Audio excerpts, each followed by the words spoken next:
দর্শক, আজ 9ই মে 2026 গ্লোবাল জিওপলিটিক্সের দাবার বোর্ডে আজ এমন কিছু চাল দেয়া হয়েছে যা পুরো বিশ্বের অর্থনীতির চাকা এবং সুপার পাওয়ারদের সমীকরণকে সম্পূর্ণ উল্টে দিচ্ছে। আজকের ভিডিওতে ঢোকার আগেই আপনাদের জানিয়ে দিচ্ছি আজ আমরা কোন কোন বিষয় নিয়ে ঠিক আলোচনা করতে চলেছি। প্রথমত, আপনারা আজ দেখতে চলেছেন জাতিসংঘের ভিতরে সুপার পাওয়ারদের একটা চূড়ান্ত লড়াই, যেখানে আমেরিকার বিরুদ্ধে গিয়ে ইরানের পক্ষে সরাসরি ঢাল হয়ে দাঁড়িয়েছে রাশিয়া এবং চীন। দ্বিতীয়ত, আমরা বিশ্লেষণ করব কিভাবে ট্রাম্পের একটি সিদ্ধান্তের কারণে খোদ আমেরিকার কূটনীতি চরম অপদস্থ হতে চলেছে, কারণ আগামী সপ্তাহে ডোনাল্ড ট্রাম্পের চীন সফরের ঠিক আগেই ভেটো পাওয়ারের এক মোক্ষম অস্ত্র ব্যবহার করতে যাচ্ছে বেইজিং। এবং তৃতীয়ত, সবচেয়ে বড় এবং প্র্যাকটিক্যাল যে খবরটি আমরা ডিকোড করব তা হলো হরমুজ প্রণালীর এই যুদ্ধ কিভাবে এবার খোদ চীনের অর্থনীতিতে আঘাত এনেছে, যার ফলে আজ থেকেই চীনে পেট্রোল এবং ডিজেলের দামে একটা ভয়াবহ বিস্ফোরণ ঘটতে যাচ্ছে। দর্শক, এই খবরগুলো সারফেস লেভেলে যা দেখা যাচ্ছে, আসল খেলাটা তার চেয়ে অনেক বেশি গভীর। আমরা একদম বাস্তববাদী দৃষ্টিকোণ থেকে এই ঘটনাগুলোর পিছনের কেন এবং কিভাবে এই অংশটুকু বিশ্লেষণ করব। তো চলুন শুরু করা যাক আজকের এই মূল আলোচনা। দেখুন, এই মুহূর্তে সারা বিশ্ব পরিষ্কার দুটো ভাগে বিভক্ত হয়ে গেছে। একদিকে আমরা দেখতে পাচ্ছি চীন এবং রাশিয়া তাদের স্ট্র্যাটেজিক পার্টনারশিপ এবং বন্ধুত্ব বজায় রেখে ইউনাইটেড নেশনসে ইরানের পেছনে একটা দুর্ভেদ্য ঢাল হয়ে দাঁড়িয়েছে।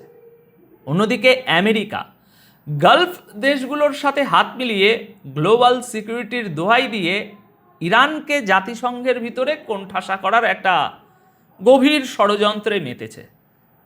এখানে আসল ব্যাপারটা হলো মার্কিন প্রেসিডেন্ট ডোনাল্ড ট্রাম্পের প্রশাসন জাতিসংঘে সম্পূর্ণ নতুন একটি রেজুলেশন বা প্রস্তাব পেশ করেছে। এই প্রস্তাবে সরাসরি দাবি করা হয়েছে যে ইরানকে হরমুজ প্রণালীতে জাহাজের উপরে হামলা এবং মাইন বিছানোর কাজ অবিলম্বে বন্ধ করতে হবে। এই প্রস্তাবটির পক্ষে সমর্থন জোগাড় করার জন্য গত বৃহস্পতিবার মার্কিন দূত মাইক ওয়েটস বিশ্বের সমস্ত দেশের কাছে খোলাখুলি আবেদন জানিয়েছেন।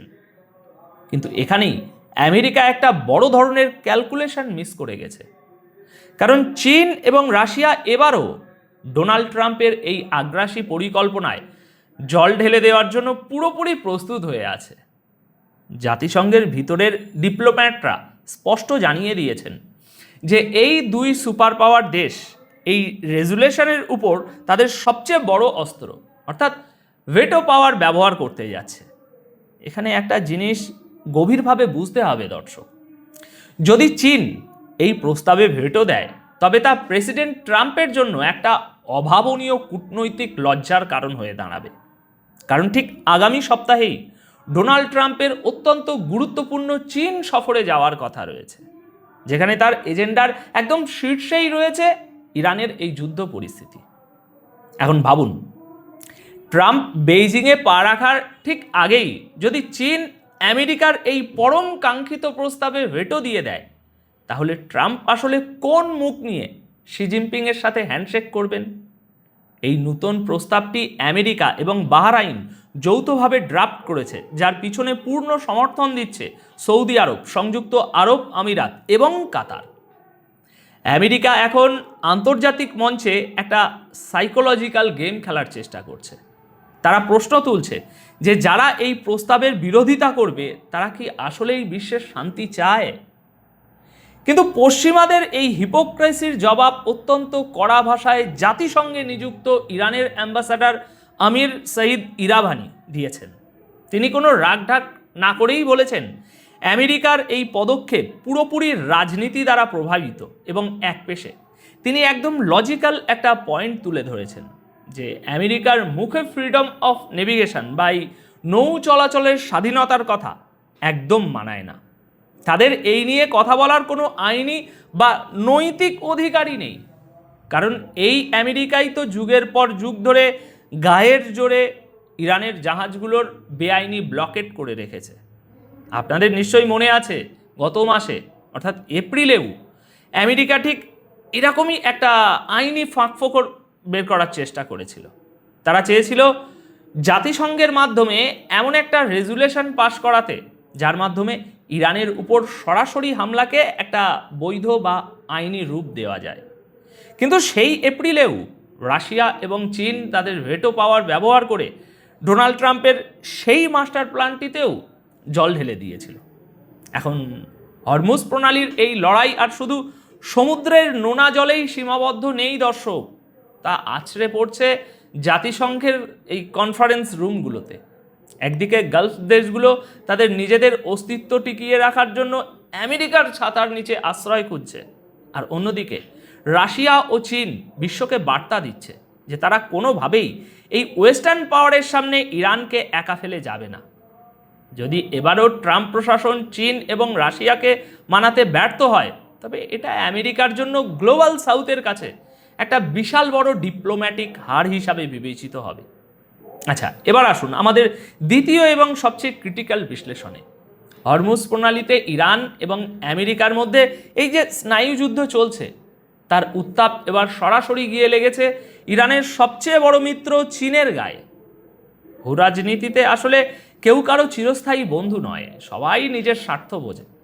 মিডল ইস্টের এই হাই টেনশন এখন চীনের অর্থনীতির কোমর ভেঙে দিতে শুরু করেছে। পরিস্থিতি এমন একটা পর্যায়ে পৌঁছেছে যে চীনকে এখন শুধু তাদের নাগরিকদের জীবনের নিরাপত্তাই নয়, বরং নিজেদের ডোমেস্টিক অর্থনীতির পতন ঠেকানোরও চিন্তা করতে হচ্ছে। দর্শক, এই খবরের একদম ভিতরের তথ্যটা আপনাদের জানাই। গতকাল শুক্রবার চীনের পররাষ্ট্র মন্ত্রণালয় অত্যন্ত কড়া এবং গম্ভীর সুরে একটি বিবৃতি দিয়েছে। তারা জানিয়েছে যে হরমুজ প্রণালীতে আটকে পড়া জাহাজের ক্রমবর্ধমান সংখ্যা এবং সেখানকার যুদ্ধ অবস্থা নিয়ে বেইজিং গভীরভাবে উদ্বিগ্ন। সবচেয়ে বড় কথা হলো, চীন এই প্রথমবারের মতো আন্তর্জাতিক বিশ্বের সামনে স্বীকার করেছে যে হরমুজ প্রণালীতে তাদের একটি নিজস্ব তেলের ট্যাঙ্কারের উপরে হামলা হয়েছে, যেটাতে খোদ চীনা নাগরিকরা অবস্থান করছিল।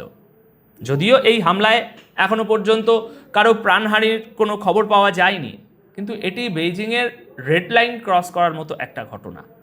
ডোনাল্ড ট্রাম্পের একগুয়েমির কারণে ইরানের উপর চাপিয়ে দেওয়া এই অঘোষিত যুদ্ধ এবং হরমুজ প্রণালী ব্লকেটের সরাসরি প্রভাব এখন চীনের সাধারণ মানুষের পকেটে গিয়ে আঘাত করছে। এই ভিডিওর সবচেয়ে গুরুত্বপূর্ণ খবরটি হলো, আজ অর্থাৎ 9 মে থেকে পুরো চীন জুড়ে তেলের দামে একটা ভয়াবহ রকমের বৃদ্ধি ঘটতে যাচ্ছে। চীনের সরকারি প্ল্যানারদের দেওয়া তথ্য অনুযায়ী পেট্রোলের দামে প্রতি মেট্রিক টনে 320 ইউয়ান, যা $47 সমান, এবং ডিজেলের দামে 310 ইউয়ান, যা $45.4 সমান বাড়তে চলেছে। চীনা কর্তৃপক্ষ পরিষ্কার জানিয়েছে যে গত এপ্রিলেও তারা এই জ্বালানির দাম কিছুটা নিয়ন্ত্রণে রাখার চেষ্টা করেছিল, কিন্তু হরমুজের এই সমুদ্রপথ ক্রমাগত বন্ধ থাকার কারণে গ্লোবাল সাপ্লাই চেন এতটাই ভেঙে পড়েছে যে এখন এই দাম বাড়ানো ছাড়া তাদের সামনে আর কোনো বিকল্প পথ খোলা নেই। দাম না বাড়ালে তাদের ডোমেস্টিক ইন্ডাস্ট্রিগুলো পথে বসতে শুরু করবে। চীনা কর্মকর্তারা এখন সরাসরি আঙুল তুলছেন ডোনাল্ড ট্রাম্পের দিকে। তাদের মতে ট্রাম্পের এই আগ্রাসী নীতির কারণেই আজ বিশ্বব্যাপী সাপ্লাই চেন ধ্বংসের মুখে। চীনের জন্য হরমুজ প্রণালী হলো তাদের অর্থনীতির লাইফলাইন, আর সেখানে খোদ চীনা জাহাজের উপরে হামলা প্রমাণ করে যে পরিস্থিতি এখন আর আমেরিকা বা ইরান কারো কন্ট্রোলেই নেই।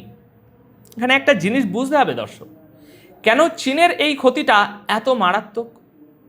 দেখুন, চীন হলো বিশ্ববাজারে ইরানের তেলের সবচেয়ে বড় ক্রেতা। এই পথ বন্ধ থাকায় একদিকে যেমন চীনের ইন্ডাস্ট্রিতে সস্তা জ্বালানি ঢুকতে পারছে না, তেমনি অন্যদিকে চীনের উৎপাদিত কোটি কোটি ডলারের পণ্য সৌদি আরব, কাতার, ইউএইর মতো দেশগুলোতে যেতে পারছে না।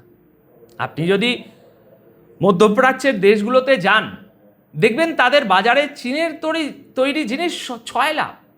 এখন আমেরিকা বলছে তাদের বন্দরে যাওয়া জাহাজগুলোকে আটকে দেবে, আর ইরান বলছে তারা হরমুজ দিয়ে পশ্চিমা বা তাদের মিত্রদের জাহাজ যেতে দেবে না।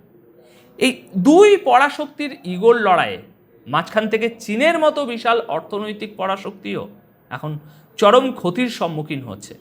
ডোনাল্ড ট্রাম্পের এই জিদের কারণে বিশ্বের সবচেয়ে বড় ম্যানুফ্যাকচারিং হাব চীনে এখন মূল্যস্ফীতি বা ইনফ্লেশনের একটা ঝড় আছড়ে পড়তে যাচ্ছে।